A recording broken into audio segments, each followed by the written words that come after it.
Olá, pessoal. Bem-vindos, bem-vindas. Estamos aqui dando início ao primeiro webinário de estudos numismáticos da antiguidade, né? E vamos dar início com a sessão de palestras número 1. Nós temos aqui os nossos convidados.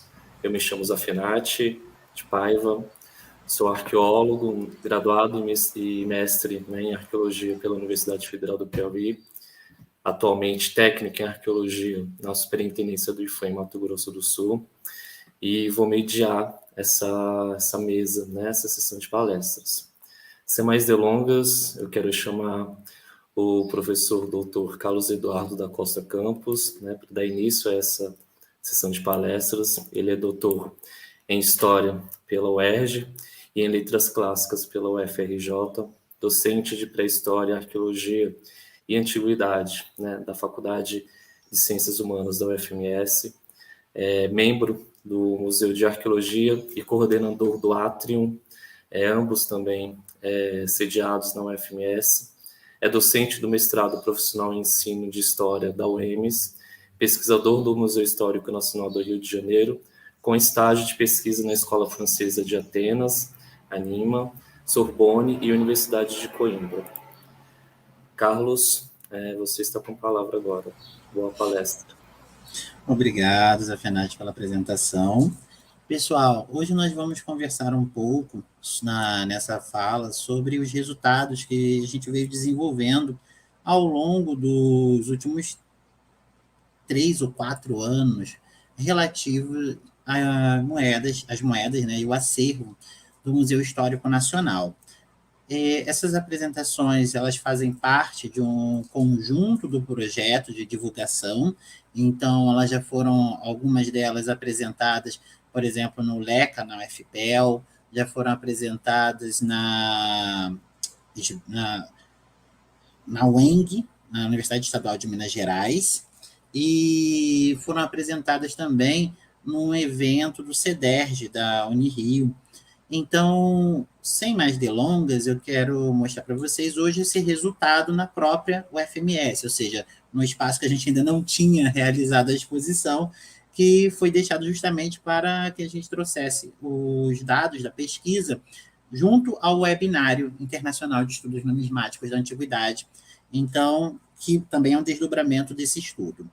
Bom, falar sobre a questão do acervo é de suma importância no nosso mundo. Nós vivemos um mundo onde, muitas vezes, o presentismo ele apaga da memória das pessoas a importância de se refletir, de se pensar o passado, de se voltar ao mundo antigo, voltar ao que se passou e refletir sobre nossas experiências humanas, para ampliar nossos horizontes de pensamento, ampliar as nossas vivências, ampliar as nossas formas de se estar no mundo. Então, quando nós falamos sobre preservação, quando nós falamos sobre a importância da manutenção, das reformas dos museus, sobre esses espaços como elementos constituintes da construção de uma identidade, bem como também de preservação de um passado, nós estamos falando sobre memórias, nós estamos falando sobre histórias, nós estamos falando sobre percursos e trajetórias humanas. Então, pensar esse passado é de suma importância para que a gente possa também se construir e pensar no presente. Então, nós não podemos entrar num presentismo de achar que a gente não tem relação e que o passado não nos é útil. Então, precisamos, acima de tudo, acabar com esse utilitarismo do passado. Bom, muitas vezes esse utilitarismo gera processos de falta de investimentos, processo de abandono e marginalização do nosso patrimônio.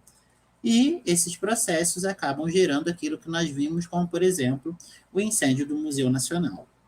Então, pensar também e valorizar esse passado e esses espaços de preservação, de produção intelectual, também significam, nesse processo de valorização, investimentos e apoio para que esses lugares possam permanecer exercendo sua função social. Bom, essas reflexões que eu trago inicialmente, baseadas no pensamento do historiador Eric Hobsbawm, elas chamam a atenção para essa necessidade, então, dos pesquisadores de humanidades, não somente de história. Nos dias atuais, eles começarem a pensar e refletir sobre o papel do patrimônio e desses espaços junto à sala de aula. Nós falamos muito sobre a importância disso, às vezes no campo teórico, mas precisamos começar a vivenciar isso no âmbito do prático. Então, se o ofício do historiador é lembrar aquilo que os outros esquecem, nós devemos ter um cuidado para não pensar que somos apenas memorialistas, cronistas, compiladores de documentos. Não basta apenas lembrar alguém. A gente tem que fazer pensar, refletir, problematizar sobre questões que estão no presente e questões que se ligam com o passado. Toda história, ela é uma história produzida a partir de demandas e inquietações do nosso tempo. E isso eu não estou falando de processos de anacronismo. Eu estou me referindo aí a um processo real, que Michel de Certeau já chama atenção, que nós vamos sempre olhar para o passado, sempre olhar para aqueles outros espaços, para aquele documento, a partir de demandas do nosso lugar social. Então, pensar sobre o passado também pensar sobre questões do nosso mundo presente. E essas questões, elas aparecem na BNCC, onde tais visões elas vão encontrar a consonância aí, para além dos problemas que a gente sabe que a BNCC também tem. Então, não vamos falar apenas dos problemas, senão a gente vai se estender na nossa fala. Mas no que ela traz de importância sobre a valorização do passado, devemos chamar a atenção que todo conhecimento do passado sobre ele é também o conhecimento do presente, elaborado por distintos sujeitos. E isso serve para a gente pensar que muito do que está ali também serve para a gente refletir o hoje. Nesta linha de pensamento, então, a gente não está buscando uma valorização de ações no modelo de história política tradicional, onde a gente vai valorizar fatos, agentes, personagens históricos e deixando de lado os outros povos. Não é isso. A gente busca compreender essa produção do passado através exatamente de uma construção ativa. Uma construção ativa que valorize as múltiplas experiências existentes nos espaços de memória, nos museus e nas outras instituições que salvaguardam o nosso patrimônio. Então, compreender e analisar uma sociedade está para além de apenas se utilizar de textos oficiais. Ou seja, durante muito tempo, se o campo da história valorizou e abordou as pesquisas através da literatura oficial, é o nosso dever olhar para outros campos que trazem informações. Informações essas que são oriundas, por exemplo, da cultura material, trazendo a vida cotidiana da sociedade, bem como, no âmbito da literatura, as literaturas populares. Toda a produção material, voltando para o campo da cultura material, é decorrente de vivências dos espaços, de embates, alianças, conflitos que acontecem no cotidiano.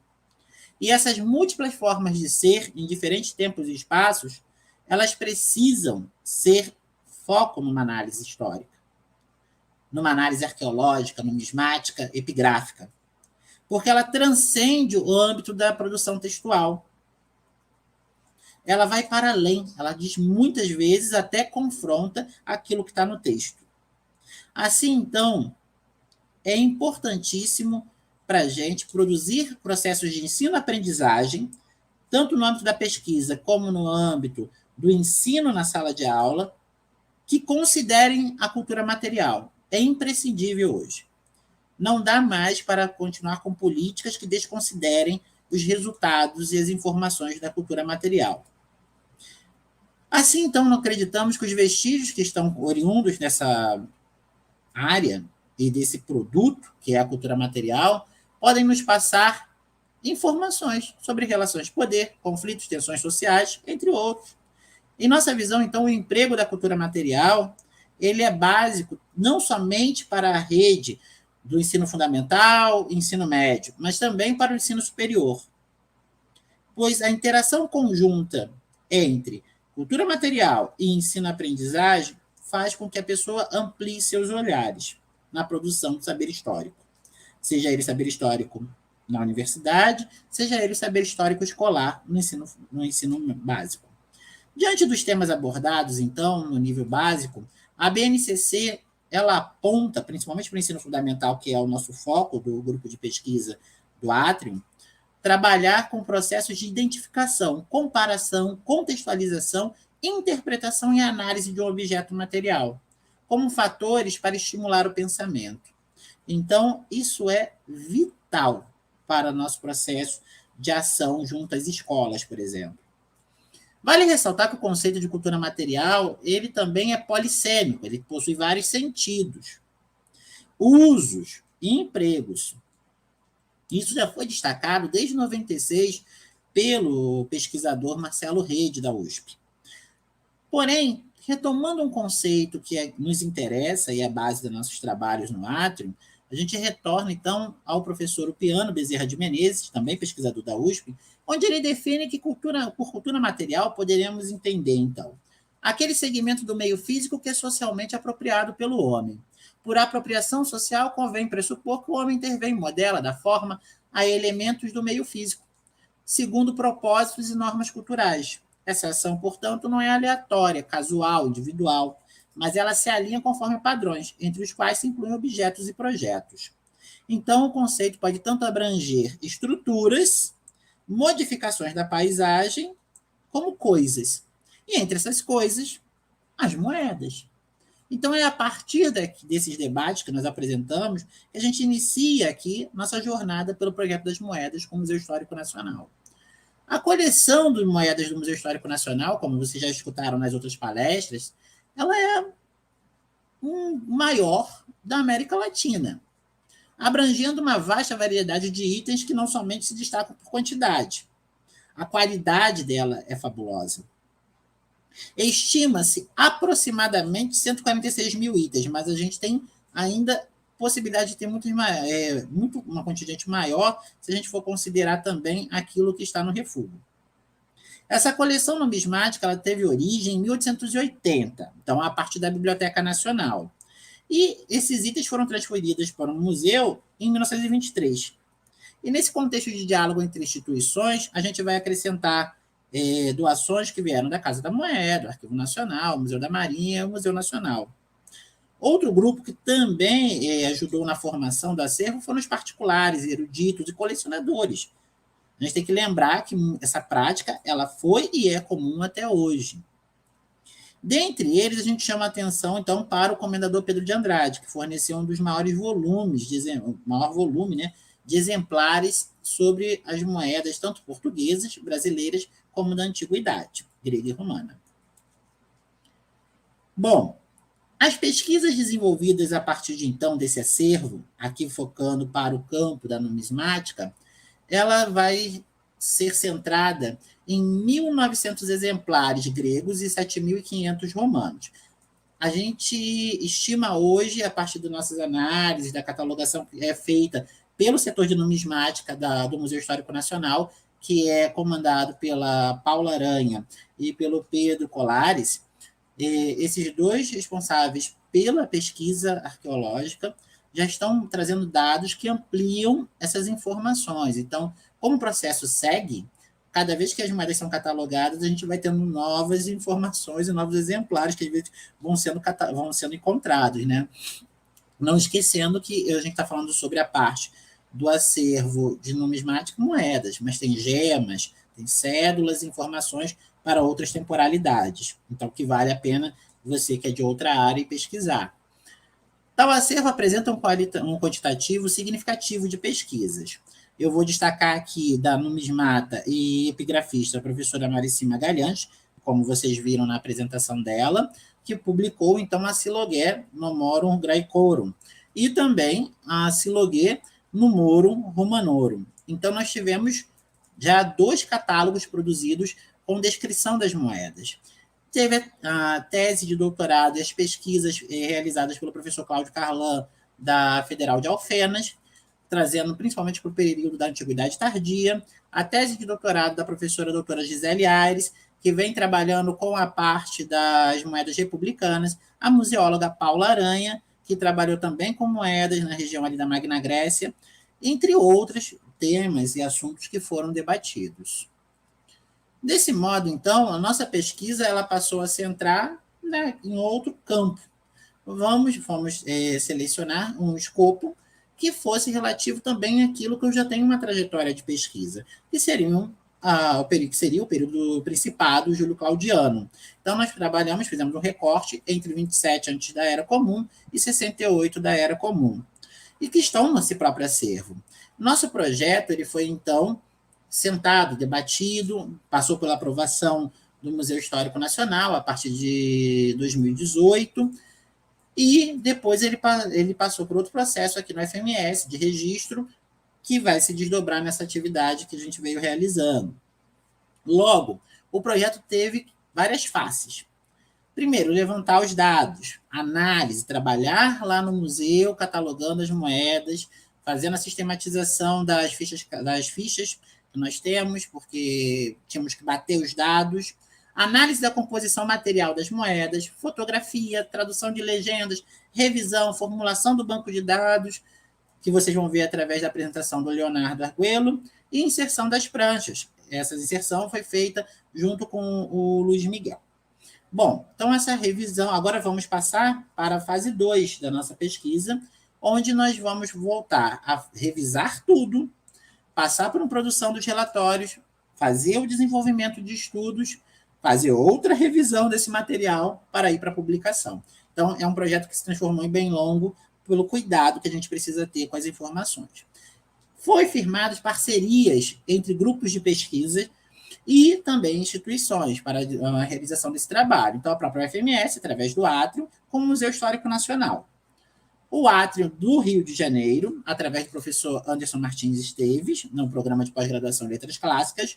O LARP, o Laboratório de Arqueologia Romana Provincial da USP, que forneceu para a gente o modelo da base, na figura do professor Alex Martiri, e também agora com a contribuição do professor Wagner Porto, que vai apresentar para vocês ainda. O LECA, através do conhecimento arqueológico da professora Carolina Kesser, na UFPEL, e o LISCOMP, que fez a análise da composição material das moedas no IFRJ. Bom, então aqui nós temos um pouco da organização do que foi feito, como está sendo realizado também, porque ainda a gente está, agora, a partir da sistematização, a gente vai começar a análise, então tem a tradução e desdobramento das legendas, das informações, das inscrições que tem na moeda. E aqui eu trago para você aqui um pouco do andamento do projeto. Esse andamento, então, agora indo para uma especificação, a gente tem levantamento de dados, aqui como processo de catalogação da gente, tirando a moeda, vem do medalheiro, botamos no campo, pegamos a lupa com todo cuidado para poder fazer a análise das inscrições que estão na moeda, fazer a análise iconográfica que ali está. E eu posso falar que a fotografia ela foi realizada parcialmente, outras vão ter que ser refeitas. E vamos passar para a tradução da legenda. Então, eu diria que nós estamos agora no eixo fotografia e tradução das legendas, por exemplo. Então, a formulação do banco de dados foi outra dificuldade que nós passamos, mas que estão cada vez mais avançando, e vocês vão ver a partir da apresentação do Leonardo. As próximas etapas, então, que a gente está prevendo seria a produção dos relatórios desses desenvolvimentos. Sobre a análise da composição das moedas. O conhecimento, então, sobre a liga metálica, ele é essencial para caracterizar fabricação, bem como possíveis falsificações.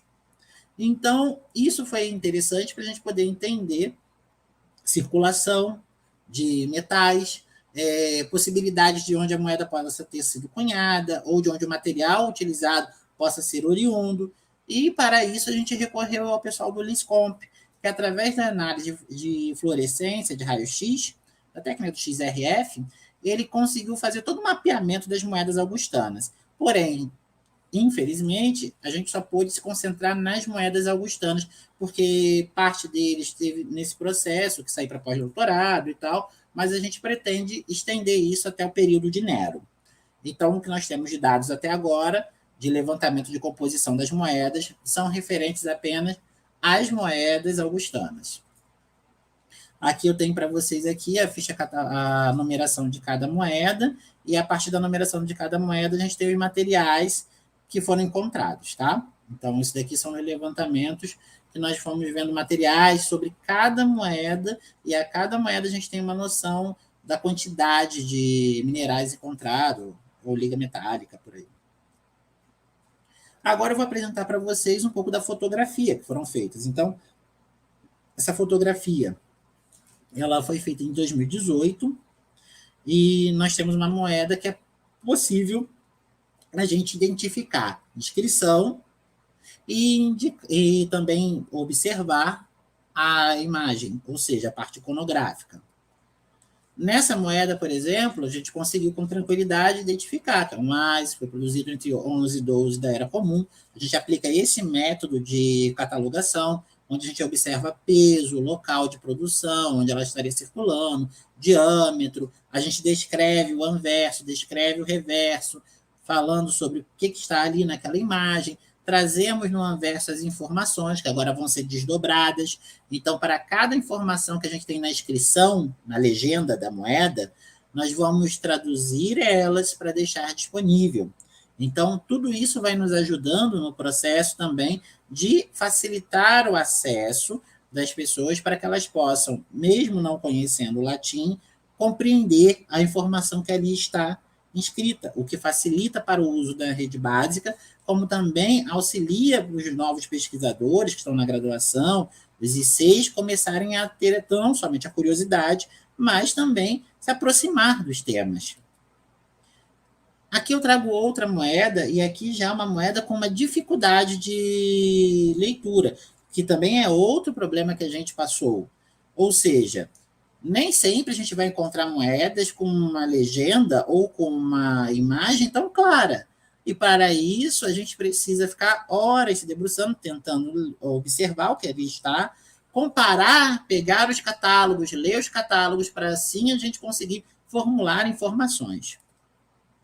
Essa moeda, por exemplo, ela seria já um dupôndio, de 15 antes da Era Comum, onde a gente tem a cabeça de Augusto virada para a direita, a gente vê que no reverso não tem uma imagem, apenas a inscrição SC. Então, a gente passa a parar, observar as inscrições, que por mais que você observe aqui no centro, no campo, a gente consegue ver aqui no campo com facilidade essa informação, a gente não consegue ter a exatidão do busto no anverso. Ou seja, se no anverso a gente não tem uma exatidão de informações, aqui está mais claro. Então, isso também acontece no processo de análise numismática. Então, é importante a gente pensar que nem sempre tudo vai estar tão claro. Depende, às vezes, de horas analisando para a gente conseguir chegar a um consenso e sempre trabalhando também com a comparação desse material, para ver se bate as informações. Nós temos aqui uma moeda muito bem conservada, uma moeda que aparenta toda uma informação clara. Nós temos o busto, nós temos todas as informações da legenda clara também. Só que essa moeda ela seria uma falsa paduana. Então, essa moeda provavelmente ela foi falsificada, como do século XVI. Quer dizer, como? No século XVI. E o que eu acho mais interessante nessa moeda, que, além disso, ao nos atentarmos para as legendas, nós vamos verificar problemas, né, de latim, erros gramaticais no latim, como a gente também vai verificar uma questão que eu acho muito importante nessa moeda. Ela estava sistematizada como do período de Augusto, e ela não é. Então, outro processo que a gente passou e achamos muito, muito interessante foi esse processo de observar que nem todas as moedas que estavam no catálogo eram de Augusto. Algumas eram de outros períodos. Então, a gente também foi trocando com o museu e percebendo problemas que estavam ocorrendo. Então, nem sempre uma moeda que estava catalogada naquela sessão, ela pertence a ela. Às vezes pertence a outra. E cabe a gente também conversar com o setor de numismática, observar com eles esses dados, para a gente também contribuir sobre essas informações. Então, observem que esse diálogo com a equipe técnica é essencial para a qualidade do que você está produzindo. Bom, questões observadas. Quantitativo de moedas. Pensava-se ter mais de 100 moedas augustanas e observamos que não tem. O número é menor. Está na casa dos 90 até agora, pelo que nós já catalogamos. Fotografias que foram tiradas, em medida que nossa equipe foi avançando, a gente conseguiu perceber problemas como o pelo da fotinho que está no campo atrapalhando a leitura da legenda, o que faz com que a equipe se aperfeiçoe para que essa questão não ocorra mais. Então, não adianta só eu chegar aqui para falar sobre as questões do sucesso. É importante falar também sobre o aperfeiçoamento que fomos tendo no processo de análise dessas moedas. Moedas que eram inseridas, então, em outras temporalidades. Isso nós encontramos, então, moedas de outros períodos, outros imperadores, e também de outras dinastias na coleção de Augusto. Mas isso também não significa que não tenha de Augusto em outras. Então, isso também é uma coisa que teremos que fazer uma análise junto com o setor para que a gente possa trazer essas informações. E o letramento computacional. Precisamos também olhar e observar que nem todos têm essa habilidade. Foi necessário a gente aprender a trabalhar com ela. Desdobramentos na graduação na UFMS. Inicialmente, como eu pertencia ao campo de Coxinha até o início de 19, nós tivemos o bolsista Emerson Binsky, que realizou a etapa inicial de organização do banco de dados, que foi produzido pelo LARP. Esse processo acabou se tornando um pouco difícil, tendo em vista que veio o Covid em 2020, e ele não conseguiu poder trabalhar em conjunto. Isso foi superado a partir de da metade de 20, com a entrada do Leonardo Arguello, quando eu já estava aqui em Campo Grande, na FAC, que veio desenvolvendo sistematicamente comigo a transformação da base de dados. Tivemos um PIVIC também, nesse mesmo tempo, que foi o Luiz Miguel Pereira Lacerda, que vai apresentar para vocês, que veio trabalhando, inserindo as moedas e batendo elas comigo no banco. Então, também tive o apoio dos meus 2 discentes e orientandos. Produtos que conseguimos gerar.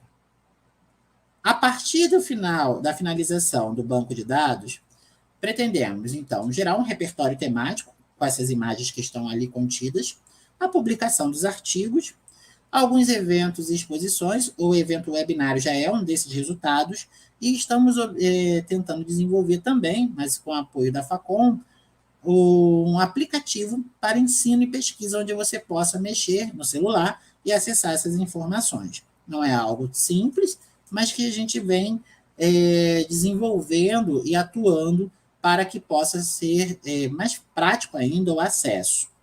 Eu ressalto também que esse projeto ele finalizou o primeiro em 2021 e nós estamos agora renovando com o Museu Histórico Nacional um projeto para alimentar, então, os dados, principalmente com essas informações que a gente tem da dinastia Júlio-Claudiana, e alimentando o banco de dados online que está sendo desenvolvido pelo Museu Histórico Nacional, que também vai ficar disponível para que vocês acessem. Bom, o projeto ele circulou, recebemos convite através do professor Cláudio Carlan para participar do Congresso Internacional de Historiadores e Numismáticos em Cartagena, na Colômbia, que vai acontecer na próxima semana. Também tivemos o convite para participar do Congresso Brasileiro de Numismática, que vai acontecer de 9 a 11, pela Sociedade Numismática Brasileira. Então, muitas ações já estão tendo desdobramentos e também com a formação circulando. Eu gostaria, então, de agradecer a vocês pela assistência, gostaria de agradecer pelo apoio e também pela participação no evento, e vamos ver agora essa outra parte sobre o próprio banco de dados através da apresentação do Leonardo Arguello. Então, obrigado e até breve. Muito obrigado, professor Carlos. Muito interessante a palestra.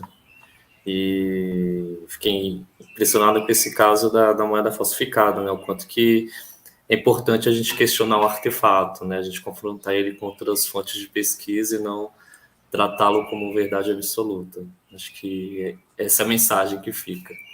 Então, vamos dar continuidade aqui à apresentação, né, dos trabalhos. Vou chamar o Leonardo Arguello Alves, né? Ele é acadêmico da Faculdade de Ciências Humanas da UFMS, ele é acadêmico de História, é bolsista do PIBIC, CNPq, e membro do grupo de pesquisa Atrium da UFMS. Né? Então, ele vai falar sobre o banco de dados para o repertório sobre iconografia augustana do Museu Histórico Nacional. É com você, Leonardo. Boa apresentação. Muito obrigado, senhor Zafinati de Paiva. Olá, pessoal. Meu nome é Leonardo Arguello Alves. Inicialmente, gostaria de agradecer ao senhor pelo lugar de fala e cumprimentar os demais colegas e professores e os pesquisadores que estão contribuindo para que este evento possa ocorrer.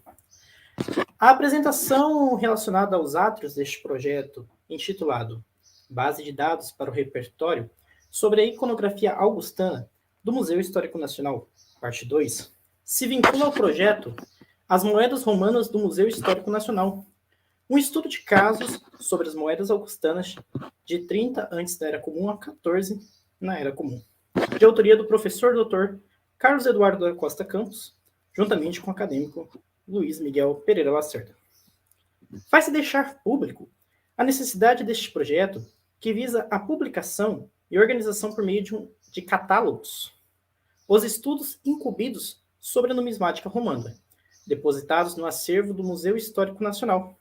Este projeto consta com a parceria interinstitucional que engloba a referida Universidade Federal do Estado do Mato Grosso do Sul, por meio do Grupo de Pesquisas Atrium, o Museu Histórico Nacional, o Atrium, Estudo Interdisciplinar da Antiguidade, o LARP, o LECA e o LISCOMP.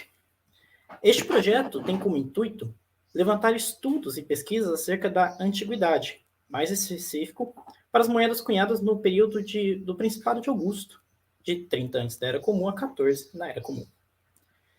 Atendendo às necessidades do suporte técnico e científico para melhor catalogação e organização dos estudos numismáticos, foi desenvolvido um banco de dados por meio do Microsoft Access, configurado a partir dos modelos de catalogação do American Numismatic Society, tendo como a primeira parte do projeto traçado e desenvolvido pelo acadêmico Emerson Umbisky de Souza.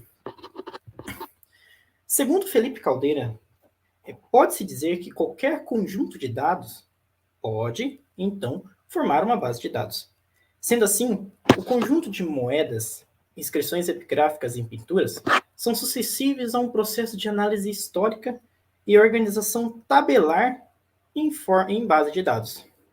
A base foi formada a partir da plataforma Microsoft Access, um arquivo em extensão ACCDB, Access Database, com o intuito de catalogar, preservar e utilizar os dados que foram inseridos no referido sistema para encontrar nomes, funções sociais, imagens, divindades ali presentes para a maior compreensão do sistema político-social no Império Romano durante o Principado de Augusto. O Microsoft Access, também conhecido por MS Access, é um banco de dados relacional que opera com funções práticas de modelagem, organização e configuração de lâminas tabelares, estabelecendo também uma interface intuitiva e lógica para os usuários. O desenvolvimento da estrutura de dados é composto por agentes lógicos pré-configurados pela própria corporação da Microsoft, fazendo com que os desenvolvedores do banco de dados possuam conhecimentos mínimos de programação e organização de informações para gerar e publicar resultados incríveis e muito bem organizados. Com o Microsoft Access, é possível tanto o desenvolvimento de um banco de dados quanto sua divulgação dentro das intranets e da internet como um todo, com extensões das mais variadas, como em formato de tabelas pelo Excel, como em formato de doc, famoso Word, ou em PDF. Por favor, pode passar o slide. A partir da criação dessa nova plataforma do banco de dados, foi possível alienar as tabelas da catalogação com os formulários, sendo as tabelas dispostas da forma antiga, como ela foi criada, porém com modificações que se dá às dimensões das moedas e com as informações complementares. Atualmente, se encontra na primeira tabela o número da moeda, e seguidos das suas fotos, o tipo da moeda, o período na qual foi encontrada, a região, o material, tudo organizado de formas tabelares para que, ao decorrer do trabalho, seja facilitado qualquer tipo de alteração ou incrementação de informações, sem que modifique ou desconfigure todas as tabelas subsequentes. O senhor pode passar o slide? Aqui mais um pouquinho sobre essas tabelas, as informações complementares, juntamente com os comentários e as referências das quais foram encontradas, das quais se encontram essas moedas. A base de dados formulada agora permitiu na plataforma Access que fosse publicado e adicionava novos estudos de maneira acessível e descomplicada, seguindo 4 passos de inserção que consta dentro da plataforma. Se o senhor puder passar. O primeiro passo de inserção é as informações básicas da moeda, como as fotos, a inscrição, o período, a região e material. Essa apresentação ela é o primeiro ponto de pesquisa na qual, ao modificar e ao manusear essas informações a partir da inscrição, do período, da região e do material, é possível identificar as quantidades de acervos que possuem dentro deste banco de dados e, assim, encontrar aquilo que o pesquisador ou a pessoa que está manuseando o banco possa complementar com as informações ou ver os estudos que nela foi realizada. Pode passar o slide, fazendo favor. Logo após, a gente tem as informações das dimensões, como o comprimento, a largura e o peso da moeda, todos de forma simples e acessível, com as informações bem claras e nítidas àquele que vai buscar. Pode passar.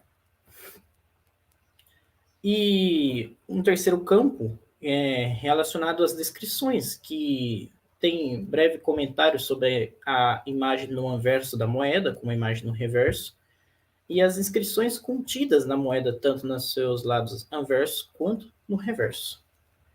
Pode passar. E, claro, as referências sobre essa moeda e as observações citadas pelos pesquisadores, nas quais estudaram aquela moeda para gerar este resultado. A partir dos resultados deste projeto, obtemos uma base para anexar e publicar os estudos acerca das moedas do Principado de Augusto, bem como uma plataforma simples de manuseio que permite o leitor selecionar todo o documento ou apenas aquilo que lhe convém, fazer pesquisas, gerar relatórios para obter as premissas daquilo que almeja pesquisar. Como a gente pode ver no próximo slide, este aqui é a template geral do relatório, como que ele vai ser impresso, contendo todas as informações e inscrições relacionadas àquela moeda, como também o pesquisador pode, ao final, ter acesso a um relatório geral de todas as moedas, assim como foi selecionado, tendo como escopo todas as suas informações sequencialmente tabelares e distribuídas das formas ordinárias nas quais ele selecionou. Pode passar. Agradeço a todos por essa apresentação. Essas aqui são as referências bibliográficas e documentais deste trabalho. E retorno a palavra com o Zaffinati.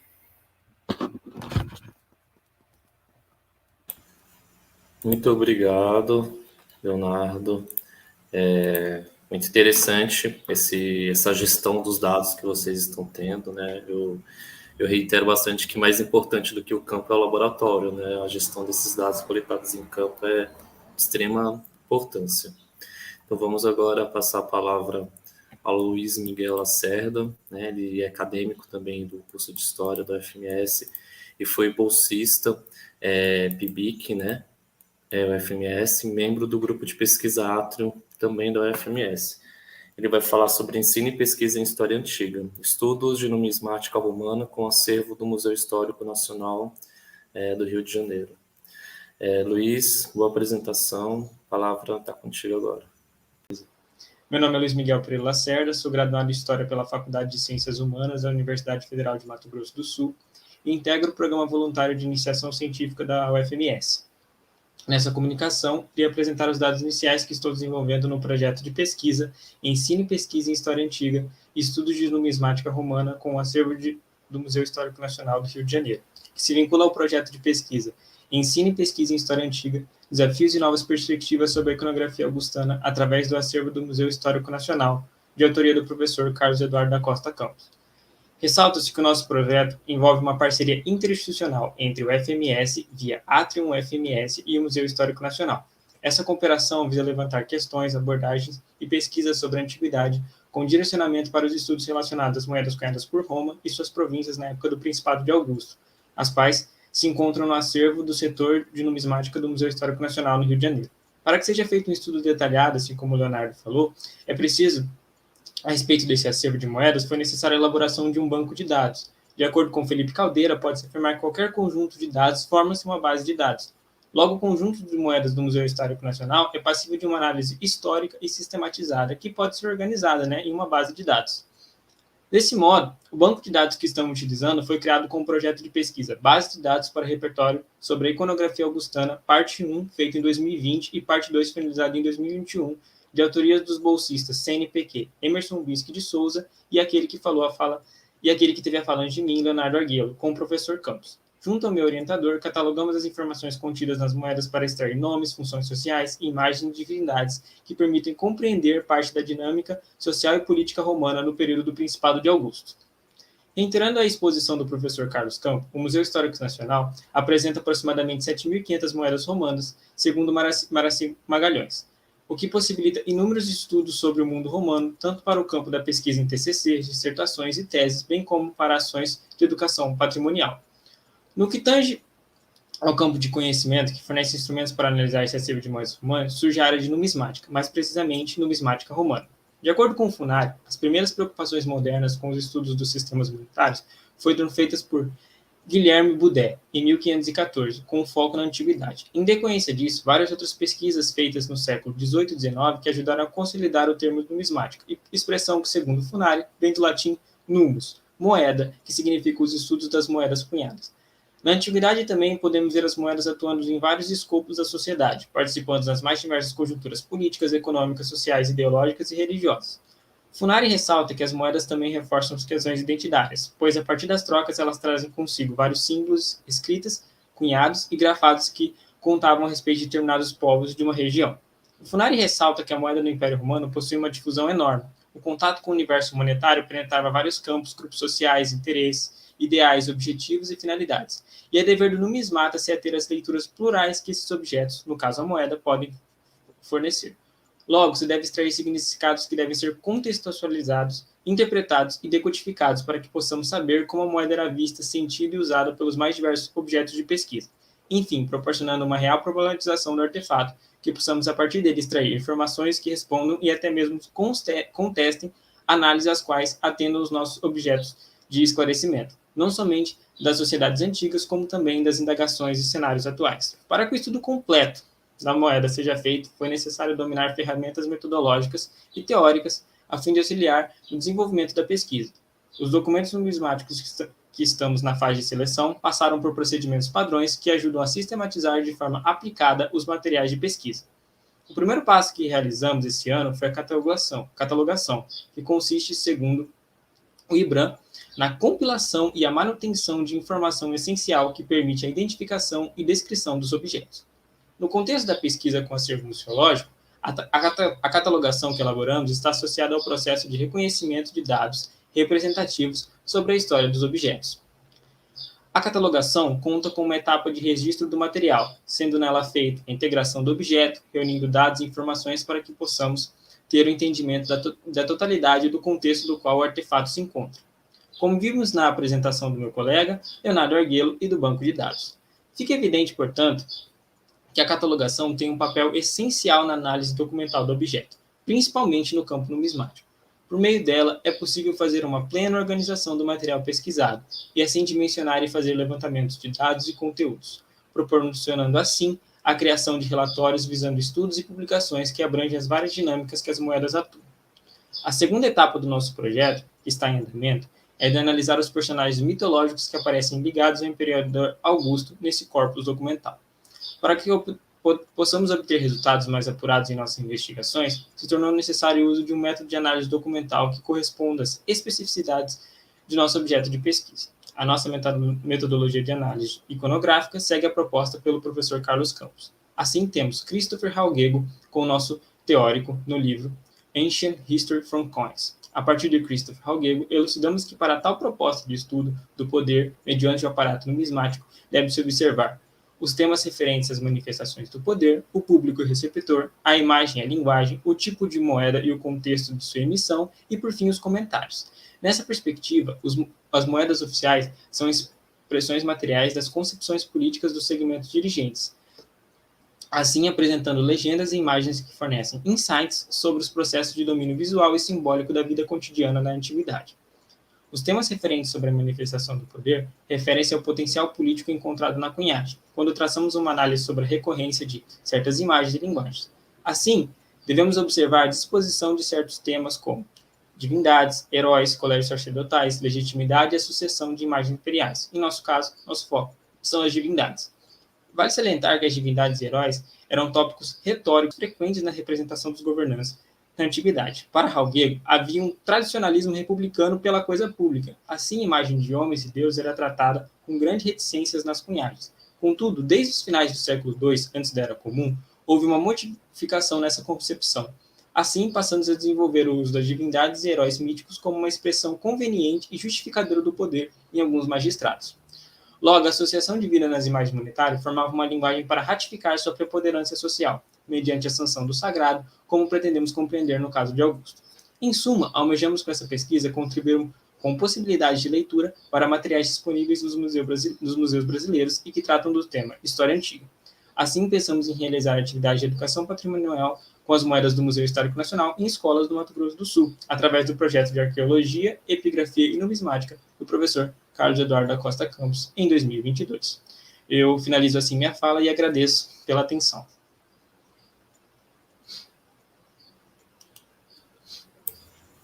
Muito obrigado, Luiz Miguel, também pela palestra.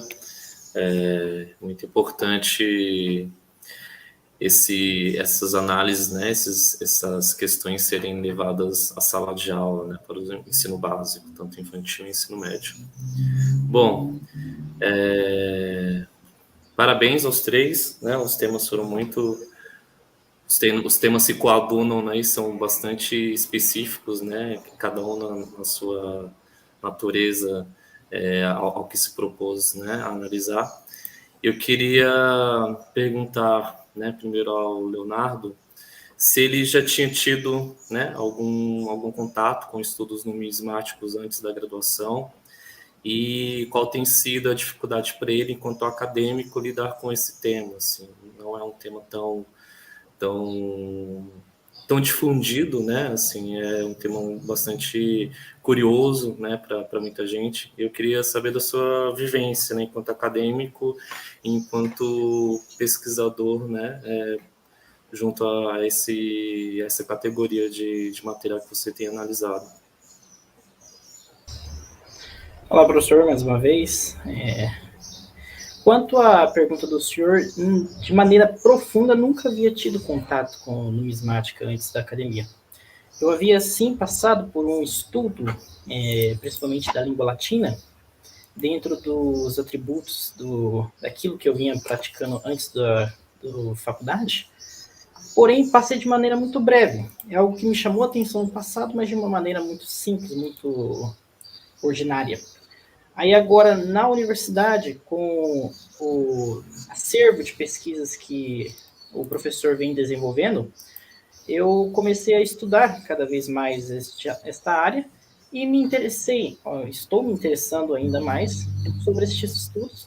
Foi na onde o professor me chamou para fazer parceria em colaboração para o desenvolvimento do banco de dados e outras situações. E para mim sempre é um desafio essa questão da numismática, porque é sempre algo que nos impressiona. A cada moeda que é estudado é sempre um dado novo que aparece, é sempre uma pesquisa, nunca é uma pesquisa que começa e tem um fim. Ela sempre vai se atualizando de acordo com estudos e tudo mais. Então é algo que vem me chamando a atenção e cada vez mais vai despertando para o trabalho dentro dessa área. Eu acredito que eu respondi a pergunta do senhor. Complementando o que o Leonardo falou, eu tive contato com as moedas também um pouco antes da graduação. Foi assim até mesmo que o professor Campos me inseriu dentro da numismática romana. Eu colecionava moedas, mas era como um hobby, eu não tinha nenhuma metodologia, eu não catalogava, eu só gostava de colecionar peças que eu vinha pegando de vizinhos, enfim, amigos, familiares, até algumas eu até comprei, isso na minha adolescência, eu gostava muito, e aí eu acabei comentando com o professor, e aí juntou essa paixão por moedas, os estudos da antiguidade, e a gente conseguiu, enfim, dar prosseguimento ao estudo das moedas do Museu Histórico Nacional. Então, foi um hobby que se tornou depois num estudo, e a partir desse hobby eu consegui, enfim, desenvolver essa paixão. Aproveito que você já está falando que a pergunta também ia ser para você, eu ia fazer, mas você já respondeu metade dela. Então, continuando, complementando a pergunta que eu ia fazer a você, já que você já falou dessa sua vivência com a numismática, eu queria saber das suas expectativas, né, para essa próxima etapa, né? Você falou que em 2022 vocês vão, de fato, levar esse trabalho às salas de aula, né? Queria saber o que você está esperando disso, quais são as suas expectativas. Bom, em 2022, a gente pretende finalizar o projeto, deixar ele mais enxuto, com mais conteúdo, e a partir desse conteúdo derramado que a gente vai expandir as nossas análises, enfim, expandir o nosso corpus documental, a gente pode transformar isso numa metodologia, né, numa pedagogia, para que a gente possa passar de uma forma, assim, didática. A gente também tem que acessar as crianças, não é somente o que fica na universidade, ele tem que ser remodelado para que ele possa chegar, né, nos estudos, no ensino básico. Então, é um projeto desafiador, é um desafio, porque isso aqui no Mato Grosso do Sul não é uma coisa que eu não tive contato com isso nas escolas, então acredito que as crianças também não tentam uma coisa nova para elas, assim como é para mim também. Então, vai ser um desafio para a gente, mas a gente seguindo esse processo de construir conteúdo, da gente se especializar, da gente conseguir transformar isso que a gente está, enfim, coletando em material pedagógico, eu acho que vai ser um sucesso, e eu espero que a gente consiga fazer tudo isso, professor. Muito obrigado. Agora, aproveitando que você falou, né, dessa parte de traduzir, né, esses aspectos mais técnicos para uma linguagem mais acessível, queria saber do professor Carlos, na opinião dele, qual a maior dificuldade em fazer essa ponte, né, entre a academia e a sociedade como um todo, né? Como é que a gente pode, de forma mais simples e acessível, levar esse conteúdo que vem sendo trabalhado em laboratórios, né, sobretudo essa questão voltada aos estudos numismáticos para a sala de aula, sabendo que nós estamos lidando com crianças, né, muitas vezes, e também com parâmetros educacionais bastante diferentes, né? Nós sabemos que o nível de aprendizagem de alunos, né, de uma escola particular é diferente de alunos de uma escola de rede pública. Eu queria saber quais são os desafios que essa prática, né, esse estudo na prática pode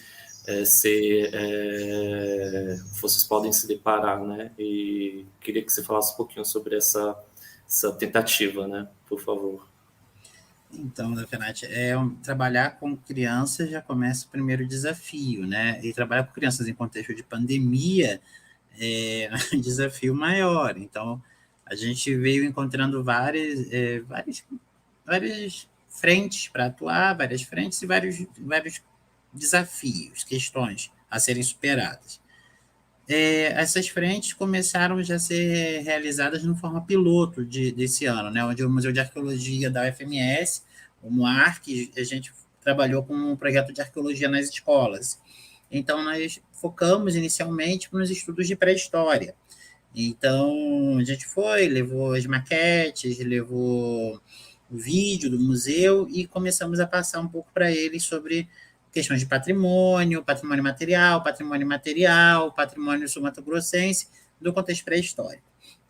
Isso já nos deu base para o projeto de numismática, ou seja, para nossas ações numismáticas para o próximo ano. Que seria?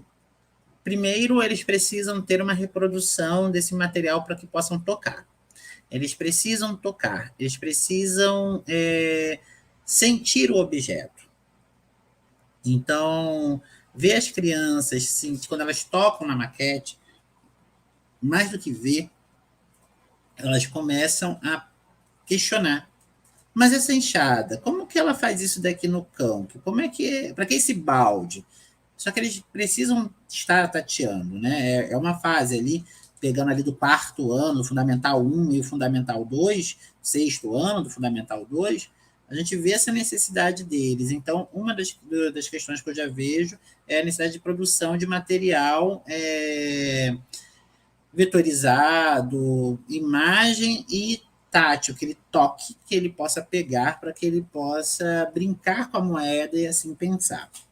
Então, esse é um dos primeiros pontos que nós já temos como metas para o próximo ano. Trabalhar com a rede básica necessita dessa transposição, necessita dessa relação, necessita desse diálogo com a necessidade da escola. Não adianta a gente chegar lá com o que nós produzimos aqui, ficar falando 1 hora sobre teoria, sobre elementos históricos, e não entrar no mundo deles. Ele tem um saber histórico escolar que é produzido, que é feito na escola, que a gente precisa se adaptar a essa linguagem, ou seja, a linguagem etária deles, as inquietações deles, para que a gente possa transformar esse processo em prazeroso.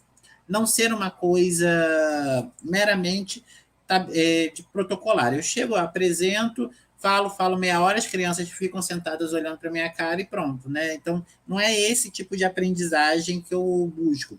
Eu busco com o grupo que a gente crie, junto também com a equipe do museu, que vai trabalhar em parceria conosco nesse projeto, o MUARC, como membro do MUARC também, está até engraçado, né? Falo do Atri, mas ao mesmo tempo, como membro do MUARC, a nossa equipe, MUARC, e a equipe Atri, a gente vai para as escolas para levar pré-história a partir do ano que vem, epigrafia e numismática. Então, as crianças elas vão não somente ver a maquete, como elas também vão escutar uma palestra sobre moeda, como elas também vão escutar uma palestra sobre epigrafia.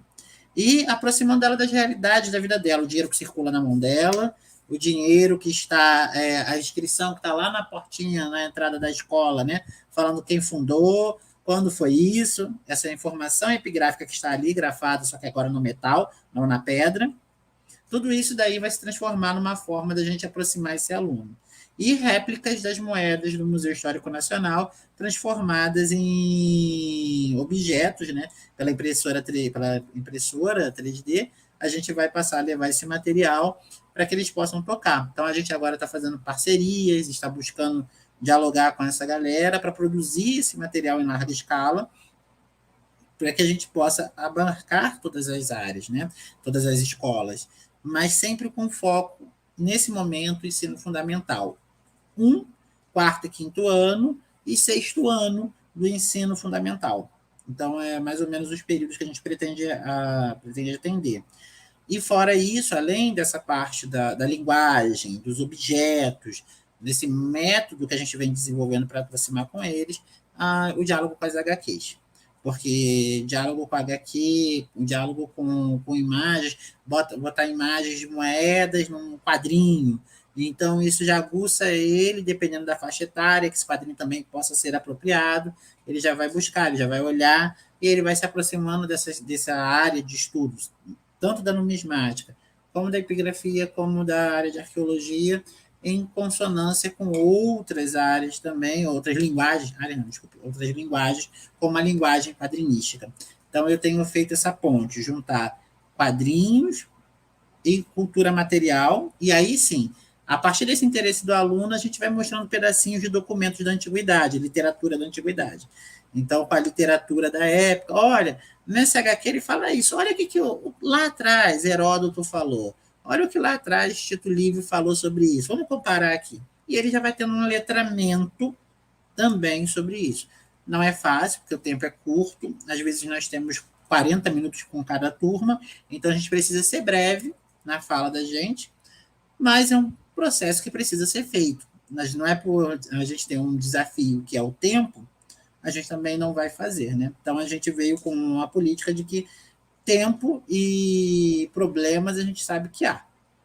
Mas também se a gente sentar e não fizer, tudo continua como está. Então a gente vem tentando trabalhar e vamos fazendo, vamos no que a gente tem de material em mãos, e em medida que a gente for conseguindo mais espaço, a gente vai aprimorando. Aí a gente vai concorrendo a editais, buscando receber financiamentos para poder trazer pessoas. O professor Pedro Paulo Funari é um grande colaborador conosco, tanto com o Museu de Arqueologia como com o Atrium, e também o próprio Museu Histórico Nacional nos manda materiais, livros. Ele tem sido um grande parceiro, não só para o projeto, mas para o desenvolvimento das ações aqui.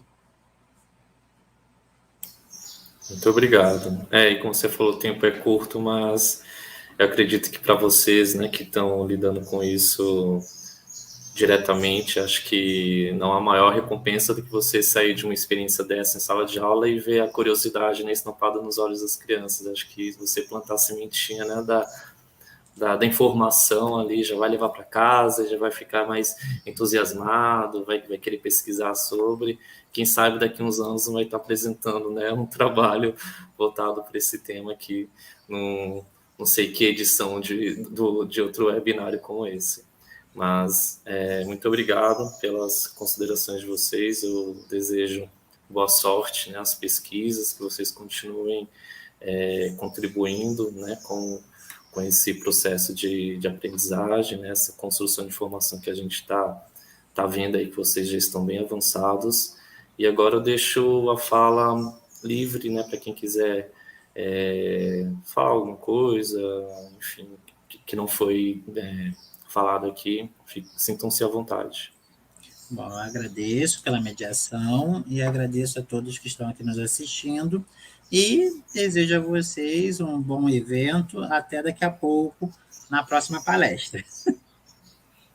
Então, tá. Então, muito obrigado, né, aos três. Muita sorte nas pesquisas. E então eu dou como encerrado aqui essa mesa e vamos continuar prestigiando o evento. Um abraço, gente. Tchau, tchau.